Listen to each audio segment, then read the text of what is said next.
So, guys, I'm back again, and for today, I'll be reviewing this movie titled No Way Through. It is exclusive to Amazon, and thinking that this movie is exclusive to Amazon, I had a very high expectations. And considering the fact that I saw Funke Akindele in the trailer of the movie, she was also promoting it on her Instagram page. So I was having these high expectations. Oh my God, it's going to be a dope movie. Not like it's not a dope movie, but it's not a dope. Understand? It's okay. It's on the okay level. Now this movie is about busting a drug cartel. Okay, so NDEA, those are the drug agency, fighting agency. We have the drug cartels, and then the Funke Akindele, who played I've forgotten the name of her character in the movie. So let's call her Afunki, exactly. So Afunki she's a driver to this drug cartel. Okay, now being a driver, she has been with them for quite a while. In fact, now there she born her pikin. So now she got approached by an NDEA who kind of roped her, and then they were like, okay, you know what? All you have to do is just be a spy for us, or just get it on record that Lota now Naim be the main drug dealer. Say main talk harm, so that it can actually serve as an evidence. Now Okafo, like, secrets became open, and she got in trouble with her child. And now the purpose of the movie is now her finding a way through out of all these wahala she put herself into.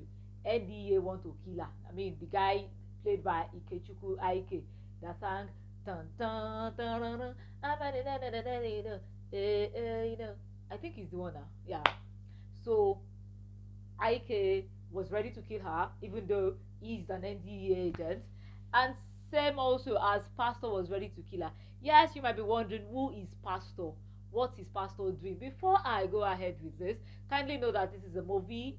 This is a spoiler alert. I will be talking about what happened in the movie and reviewing the movie at the same time. So if you've not watched it, you might decide to go and watch the movie first and then come back and watch this review. And if you've watched it before, yep, let's go, guys. And before we continue, if you're new to this channel, all you have to do is hit on that bell button and be a part of this wonderful channel, and also hit the bell button so that you get notified whenever I drop any new video on this channel. Now, talking about that movie, you see, the movie is okay because the build up is quite slow. It's a bit boring because the build up is quite slow. Then another issue I have the movie were the action scene. It was as if they were doing choreography. Honestly speaking, I'm not trying to watch the movie, but it was as if they were doing choreography. And I'm like, who directed this movie for them? Like, who edited it for them? They were just doing, oh yeah, you do and like this, oh yeah, you hold it. That was how it looks like to me. And the CGI when they were cutting JJ's down there, you understand? When they were cutting his thing down there, they showed blood splashing, right? The CGI there was good, but there was no blood stain on the wall. Where the blood come splash to? So the CGI that they used were not that good. The action were just choreographed, washed off, kind of. The movie has a very slow tempo, and it's actually a bit boring. I was expecting some suspense part that it would do your heart gish gish gish. I did not see. Kobo, I didn't see. So because of that, if I were to rate the movie, I would actually rate the movie 6/10. And I was expecting something more, being Amazon exclusive. Now you understand, I was expecting something more, but I guess that was what they could give us. Now talking about the movie itself, so like I said, so it's about Afunki. Afunki is a driver to this drug cartel, and she was now, she was working with the lady Rachel who joined them not long ago. Unknowing to her, Rachel is actually working for the NDEA. That was how Rachel went to introduce her to this guy. Let me call the guy Uche. You see, Uche is the most annoying character in the movie. I wish they could actually say, okay, oh, something bad happened to near someone that he would actually learn something, because the way you usually just see people, even though they are bad people, but still on still pity them small. But no, Baba no send. Baba go just say, eh, nah, die, no niye. I was not thinking and hoping that something would hit him, close to home, but it did not happen. Instead, it is Ike's brother that they went to kill. That one pain me, sha. So now and they were like, okay, you know what, you have to give us something. You have to give us Lotana. They thought Lotana was the leader of the cartel, so you have to give us Lotana. If you give us Lotana, we will free you. We'll free your baby. They were like, what has my daughter got to do with it? Then they said, your daughter is an accomplice. No, she being an uneducated woman, how would she have known? Tell me, how would she know? Now, they she started working for them, and eventually she lured in Lotana, and they killed Lotana. But guys, where the surprise was, I mean, they could have done something with the surprising part, where they said, okay, it's pastor that is the real lord of the drug cartel. They could have done something juicy with that part, but they just brought him like that, shakala. In fact, the moment those guys they picked JJ, I already knew that the pastor is the lord of that drug cartel, is their boss. They made it quite too easy and too straightforward. So anyways, Sha, then they found out it was the pastor. Then they had to, come up with a plan, make it look like, okay, Ike is dead, and then they would now bust the church, arrest the pastor. There was an Oyibo man that is coming to give them cocaine of 100 kg, to arrest him, and then just dissolve the whole cartel and all. But Ike had another plans in mind. Ike ensured that he killed Lotana, he killed the pastor, and eventually Ike was arrested at the end of the day. Which made me want to question, why did they arrest Ike? I mean, even watching Oyibo movies, he was on revenge mode now. They would have said, after all, they were bad people too. But Sha, they arrested him.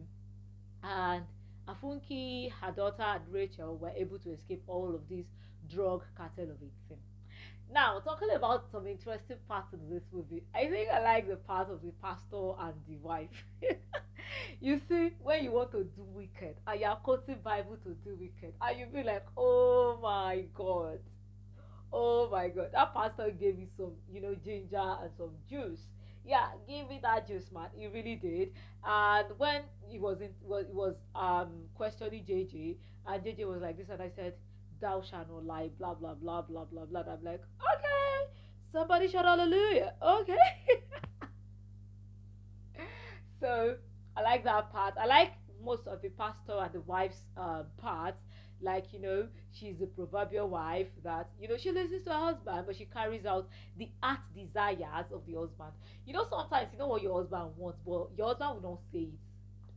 But that way, there is some way you can decode in your head. Women now, so she decoded it, and that's it about the movie. Like I said, I wasn't really, the movie didn't really do me bish bish, because I was expecting much more from the movie when I saw the trailer. And considering the fact that it is exclusive to Amazon Prime, I was expecting much more. But at the end of the day, it's actually nice. It's okay. It's quite not that interesting, but a bit interesting to watch. And I can say that, okay, there are some lessons to learn in the movie. The fact that you will just hear, there is scholarship, oh come, oh let's go, not be a scholarship that then just they jump into. If you don't know the full details, then just hold on, just take your time, do your due diligence before you actually jump into it.